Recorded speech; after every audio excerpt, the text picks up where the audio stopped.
What is going on, guys? This is Miasin. So first of all, yes, I'm still sick. My bad. That's the reason why I'm not really making too many videos as of lately. You know, in a perfect world, I would try to make like 2 videos in a day. At least like considering the fact that I've been kind of inactive for the past like a week and a half. I apologize. Hopefully, I will be feeling better very soon. Again, I will be going to YCS Sydney in like 2 days. Very screwed. I have a lot of work to do. Anyways, I recently talked about Snake Eye Ash and the Snake Eyes in general just being very reminiscent of Zodiac 2.0.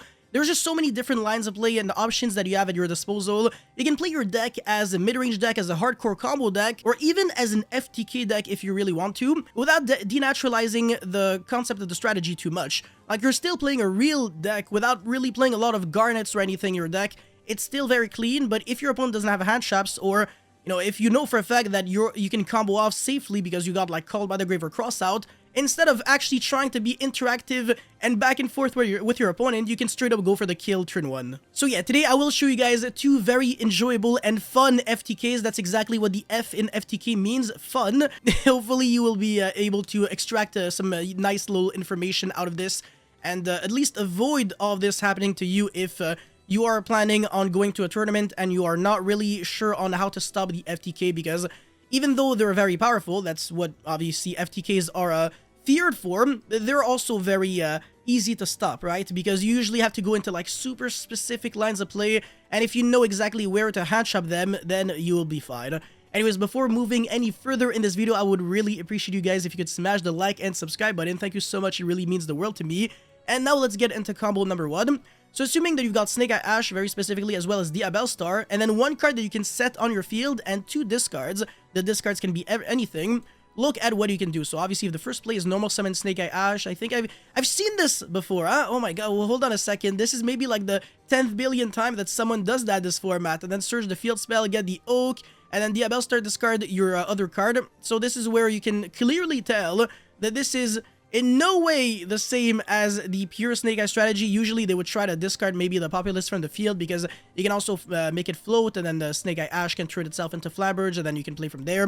But yeah, this is a little different. But yeah, anyways, transform the Oak into a Flamberge, and then Flamberge is going to be placing the Ash in your spell and trap zone, and then send that in order to special summon your Jet Synchron from the deck. So again, it's not like you have to play any fake cards. You're still playing a real Snake Eyes deck, which is kind of scary.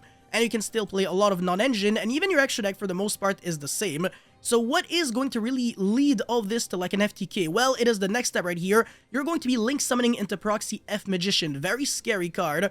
It allows you to fusion summon using monsters from your field, which is a little filthy, and it doesn't negate the effect of the fusion monster you summon. So obviously you'll go Flamberge, Chainlink 1, and then Chainlink 2 Populace in order to kind of navigate through Ghost Bell in a way. You can chain block. So people keep saying, oh yeah, Ghost Bell is so good against Flamberge. I disagree, because again, it's so easy to chain block. Even if you're going second, you can link off your Flamberge and any other monster into Phoenix, and then go Chainlink 1, Flamberge, Chainlink 2, Phoenix.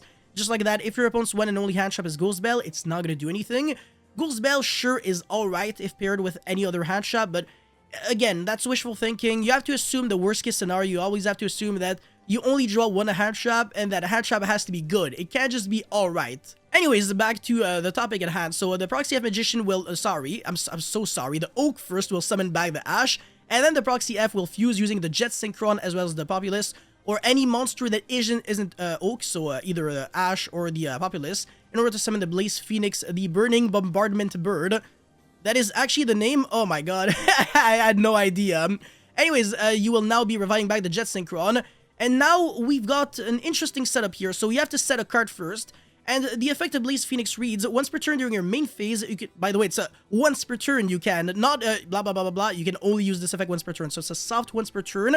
If you keep summoning the monster over and over, you can keep using its effect. Anyways, it reads, you can inflict 300 damage to your opponent for each card on the field. This card cannot attack during the turn you activate this effect. Nobody cares, because it is an FTK only card, and it requires a machine monster as well as a pyro monster. The pyros obviously are the Snake Eyes, and the machine is Jet Synchron. So you are burning your opponent for 300 damage for each card on the field. You got yourself 9 cards here, including the card that you can set. That's the reason why you gotta have something like an Imperm, or something that you can just place on the field. Like, it can be anything, it doesn't matter. Now we've got 9 cards, so we can burn our opponent for 27, and it's really easy to get the remaining 5300 damage. It's easier than you think. So now we're going to be going into a princess and then revive back the Blaze Phoenix, which is way too convenient because now we can just use the effect again, and then our opponent has 2600. So how can we burn for the extra 26? Well, again, you gotta be a little crafty, a little bit innovative, so we can go for a Raging Phoenix. So again, real card. It's not like you have to play any weird cards in your extra deck. Definitely not. And then we can go into, yet again, Zealantis, which is another card that the Pure Snake Eyes deck plays anyways. And then we use the effect of Zealantis, banish everything, then resummon everything. And then that Blaze Phoenix is technically a different card.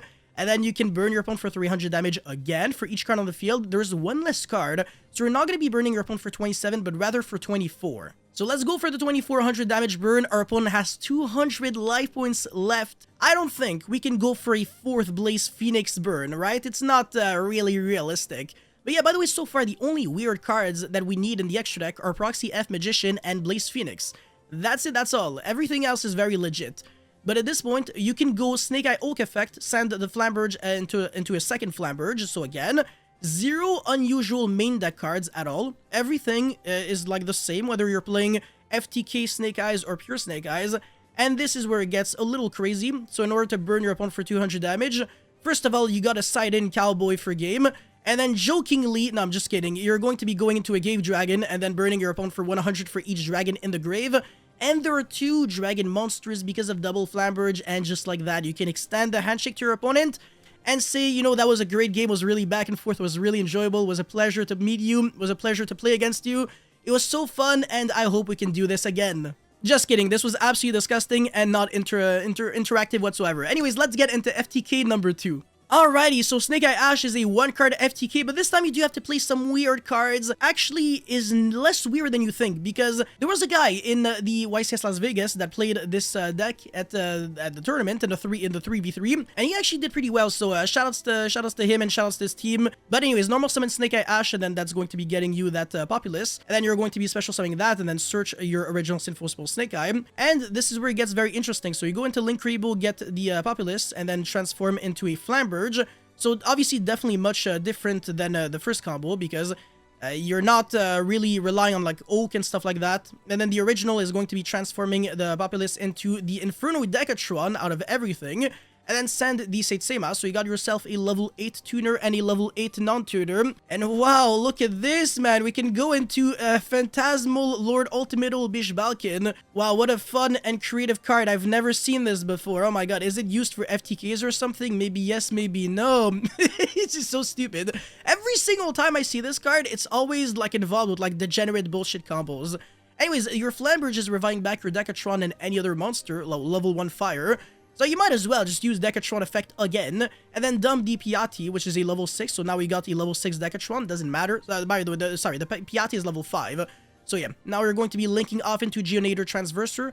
Make sure that the Bishbalkin is in column number 1 or 3. It can't be in any other column, otherwise the Geonator Transverser will not be able to work and give that Bishbalkin to your opponent. Anyways, now we use the effect of Bishbalkin, so give 3 tokens on each side. So obviously this is an FTK, you're trying to do this when you're going first when your opponent doesn't have anything. And then you're going to be going Geonator effect, and then give the Bishbalkin to your opponent.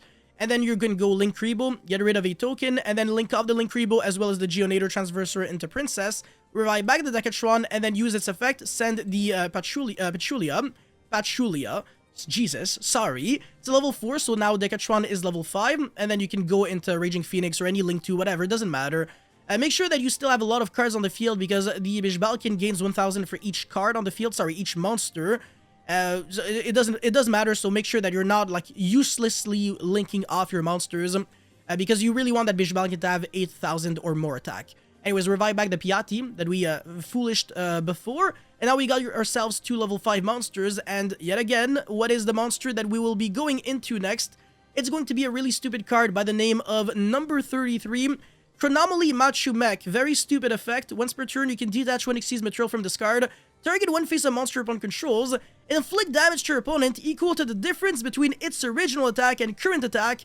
And if you do, this card gains attack equal to the damage inflicted. Nobody cares about that. Everybody cares about burning your opponent for 8000, because there is a difference of 8000 between Bishbalkin's original attack that is 0 and its current attack that is 8000, because it gains 1000 for each monster. And what a coincidence, there is exactly 8 monsters on the field. So in other words, you take 8,000 and Merry Christmas, you are officially dead. So yeah, that was absolutely beautiful. I mean, not really, but since it was involving Inferno cards, I'm gonna give it a pass, and I will say, you know, it's gorgeous. Again, I'm not biased, I just love Infernoids from the bottom of my heart. And yeah, if you guys want to replicate that, well, first of all, don't, otherwise we're not friends anymore. I don't like getting FTK'd, Bernard. I want to have some nice back and forths. But yeah, if you want to do that, then be my guest, but yeah, hopefully you don't. And if you want to know how to stop these FTKs, it's very simple. Because you can literally have like a Veiler, hold it for like the last thing. Like you can literally Veiler the Machu Mech, and then you win 100% guaranteed. There's no way your opponent can keep pushing. Or like it's just too easy to win, honestly. But yeah, that's pretty much it for this video, guys. Thank you so much for watching. Don't forget to like and subscribe, and I'll see you guys very, very soon. And hopefully I will not be sick the next time I make a video. That is probably still wishful thinking. Anyways, take care, guys. Peace.